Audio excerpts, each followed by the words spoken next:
दोस्तों, आज मैं बद्रीनाथ झा एडवोकेट सीआरपीसी की धारा 200 से धारा 203 तक का चर्चा कर रहा हूं, जो बहुत ही गूढ़ विषय है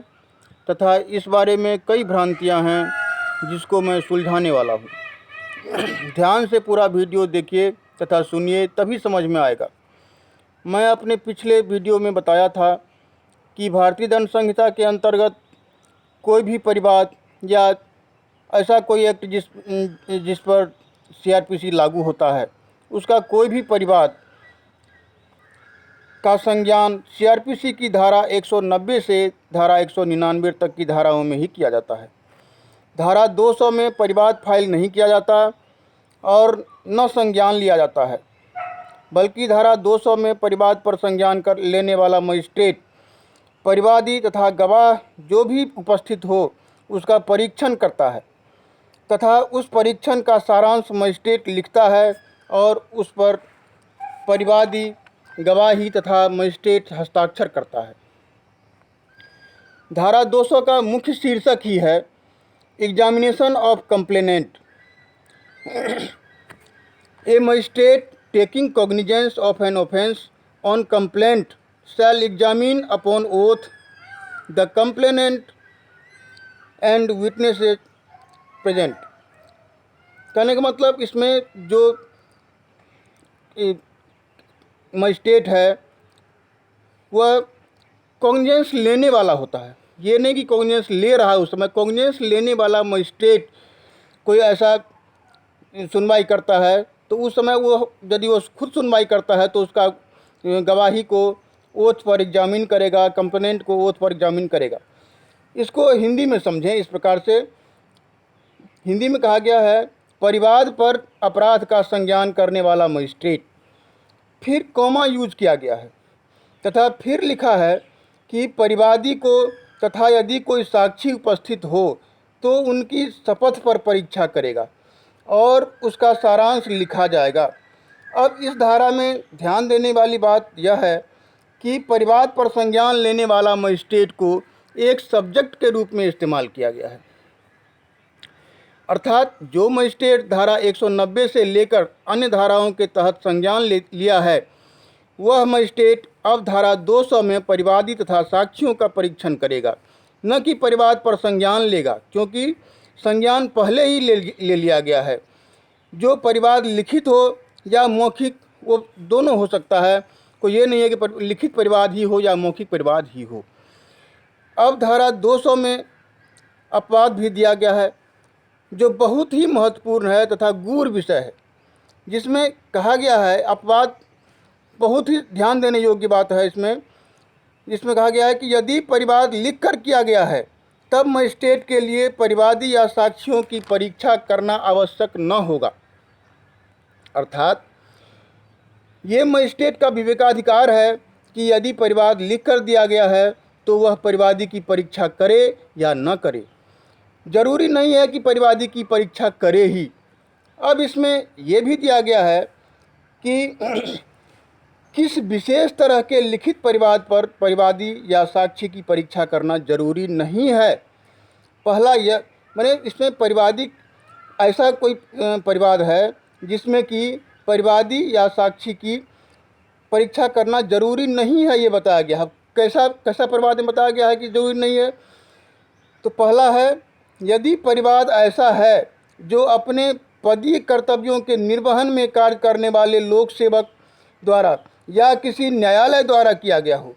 मतलब परिवाद ऐसा है जो कुछ विशेष प्रकार का है, जिसमें या तो लोक सेवक परिवादी होता है या कोई न्यायालय परिवादी होता है।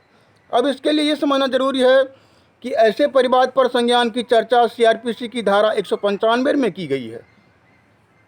जिसके अंतर्गत कोई लोक सेवक या फिर कोई न्यायालय ही परिवादी होता है, कोई दूसरा परिवादी नहीं होता उसमें। ऐसे मामले के संज्ञान लेने वाला मजिस्ट्रेट के लिए यह जरूरी नहीं है कि वह उस विशेष परिवादी की परीक्षा धारा 200 में करे,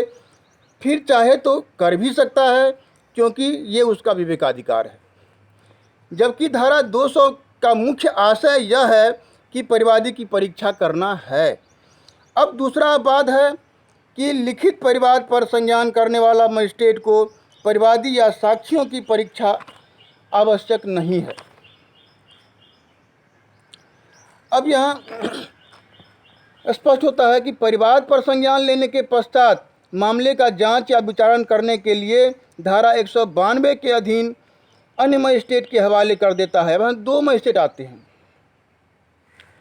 एक तो है वह मजिस्ट्रेट जो परिवाद का संज्ञान लेने के पश्चात मामले का जांच करता है या विचारण करने के लिए धारा 192 के अधीन मजिस्ट्रेट जिस मजिस्ट्रेट को हवाले किया जाता है। फिर आगे अब बाद में जब भी है कि यदि दूसरे मजिस्ट्रेट को हवाला करने से पूर्व ही संज्ञान लेने वाला पहला मजिस्ट्रेट ही परिवादी या साक्ष्यों की परीक्षा कर लेता है तो फिर दोबारा से हवाला किए गए मजिस्ट्रेट द्वारा गवाहों की परीक्षण करना जरूरी नहीं है। साफ स्पष्ट है कि पहला संज्ञान करने वाला मजिस्ट्रेट को यह विवेकाधिकार है कि वह किसी लिखित परिवाद पर साक्षी की परीक्षा कर ले या बिना परीक्षा के ही सिर्फ संज्ञान लेकर उस परिवाद को दूसरे मजिस्ट्रेट के हवाला कर दे। लेकिन संज्ञान पहले ही धारा 190 से धारा 199 तक के अधीन लेना जरूरी है, अन्यथा परिवाद वहीं या तो खारिज हो जाएगी या पुलिस में धारा 156(3) के अधीन भेजी जाएगी। अब दूसरा मजिस्ट्रेट जो है जिसके हवाला किया गया है उसका भी यह विवेकाधिकार है कि वह परिवादी की परीक्षा यदि पहले ही कर लिया गया है फिर भी वह उसकी दोबारा परीक्षा करे या न करे, जैसा सही समझे वैसा कर सकता है। इस दूसरे अपवाद के कहने का मतलब यह है कि जिस लिखित परिवाद को जो धारा 190 से धारा 199 तक फाइल होता है, यदि संज्ञान करने वाला मजिस्ट्रेट चाहे तो उसे स्वयं अपने पास रखकर उसे धारा 200 में परिवादी तथा साक्ष्यों की जांच करे और यदि परिवाद सही लगे तब विचारण करे, नहीं सही लगे तो उसे 202 में फिर पुलिस या अन्य व्यक्ति को इन्वेस्टिगेशन के लिए भेज दे, या फिर ऐसा लगे कि मामला नहीं बनता है तो वह उसे धारा 203 के अधीन खारिज कर दे। ये उसका विवेकाधिकार है। या यदि वह चाहे तो संज्ञान लेने के पश्चात धारा 192 में किसी अन्य मजिस्ट्रेट के हवाले कर सकता है और वह दूसरा मजिस्ट्रेट धारा 200 तथा अन्य धाराओं के अधीन जांच या विचारण करेगा। ये धारा 200 की बात इससे स्पष्ट होती है। अब देखें धारा 201 में ये कहा गया है कि यदि ऐसे मजिस्ट्रेट को लिखित परिवाद किया गया है जो उसका संज्ञान लेने में सक्षम नहीं है, वह परिवाद को इंडोर्स करके समुचित न्यायालय में जाने के लिए कहेगा, या यदि परिवाद मौखिक है तो भी उसे उचित न्यायालय में जाने के लिए कहेगा। धारा 201 में सिर्फ इतना ही कहा गया है कि यदि जिस मजिस्ट्रेट को परिवाद किया गया है उसको सुनने का पावर उसको नहीं है, यदि वह सक्षम नहीं है उसके लिए, तो वह उसको कहेगा कि भाई दूसरे कोर्ट में जाओ, उसमें अपना उसका जो कंप्लेंट फाइल यदि लिखित फाइल किया है तो उसको इंडोर्स करके वह वापस कर देता है उचित न्यायालय में जाने के लिए। या मौखिक हो तो ऐसे ही कह दिया कि आप उचित न्यायालय में जाओ, मैं इसको सुनने का अधिकारी नहीं हूँ। अब धारा 202 बहुत महत्वपूर्ण है। धारा 200 में दिया गया है postponement of issue of process. अब देखें इसमें कहा गया है कि कोई मजिस्ट्रेट जो परिवाद प्राप्त करने पर उस अपराध का संज्ञान करने का अधिकारी है, या कोई ऐसा मजिस्ट्रेट है जिसे संज्ञान के बाद मामला धारा 192 के अधीन हवाले किया गया है, ये दोनों तरह के मजिस्ट्रेट यदि ठीक समझता है तो अभियुक्त के विरुद्ध आदेशिका का जारी किया जाना मुलतवी कर सकता है। अब यहाँ एक बात ध्यान देने की है कि इसमें यह कहा गया है कि यदि इस मजिस्ट्रेट को लगता है कि मामला पूर्ण रूप से सही है तो वह सिर्फ संज्ञान लेने के बाद भी अभियुक्त के विरुद्ध आदेशिका यानी सम्मन या वारंट जारी कर सकता है। इसके लिए धारा 200 में परीक्षा करना मजिस्ट्रेट के लिए आवश्यक नहीं है, और यदि उसे मामला ठीक नहीं लग रहा है कि आदेशिका जारी किया जाए या न किया जाए, तब वह आदेशिका जारी करना रोक देगा या मुलतवी कर देगा। और जैसा कि धारा 202 में आगे कहा गया है कि यह भी निश्चित करने के लिए के प्रयोजन से कि कार्यवाही करने के लिए पर्याप्त आधार है अथवा नहीं, या तो मजिस्ट्रेट स्वयं मामले की जांच कर सकता है या किसी पुलिस अधिकारी द्वारा या किसी अन्य ऐसे व्यक्ति द्वारा जिसको वह ठीक समझे इन्वेस्टिगेशन के लिए डायरेक्शन दे सकता है। इस धारा से यह स्पष्ट होता है कि परिवाद पर संज्ञान करने वाला मजिस्ट्रेट या तो अभियुक्त के विरुद्ध सीधा आदेशिका जारी कर सकता है या आदेशिका को रोककर स्वयं मामला का जांच कर सकता है, या फिर किसी पुलिस अधिकारी को इन्वेस्टिगेशन के लिए या फिर किसी अन्य व्यक्ति द्वारा भी इन्वेस्टिगेशन के लिए डायरेक्शन दे सकता है। पहले तो इस धारा में ये कहा गया कि मजिस्ट्रेट को जो अच्छा लगे या तो संज्ञान लेने के बाद आदेशिका जारी करे या मामले की जांच करे या फिर पुलिस अधिकारी या अन्य व्यक्ति द्वारा मामले का इन्वेस्टिगेशन करवाए। अब आगे इस धारा में अपवाद लाकर मजिस्ट्रेट के विवेकाधिकार पर कुछ रोक भी लगा दिया है और कहा गया है कि